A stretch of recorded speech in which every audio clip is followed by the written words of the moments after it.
In this procedure, we will be inspecting and replacing the jack valve and coil on a power gear motorized hydraulic leveling system.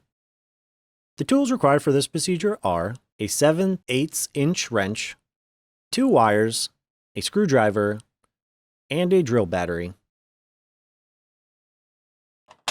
You'll take your 7/8 wrench and loosen it. You can unscrew this top plastic cap. Remove the coil from the valve. To test the coil, you'll begin by inserting a screwdriver into the center of this coil. You'll take some wires and insert them into the terminals of the battery. One side will always be positive. Being careful with these wires, make sure that they don't touch. The other side negative. And then when you insert these wires into the wire harness of this coil, it should activate that coil and hold on to the screwdriver.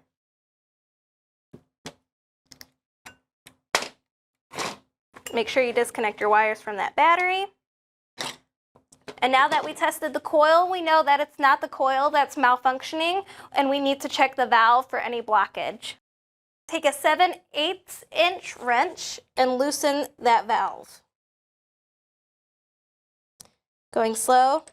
Since we have our dump valve engaged, it's not going to leak hydraulic fluid. And now you can take a good look at the inside of this valve and see if there's anything clogging the system.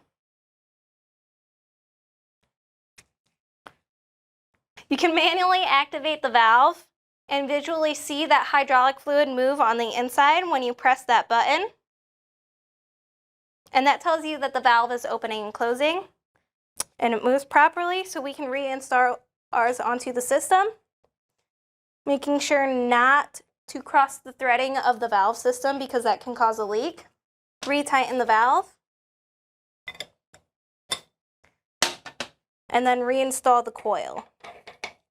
Again, this plastic cap is not orderable on its own, so if you lose it, you will have to order a whole new leg valve system.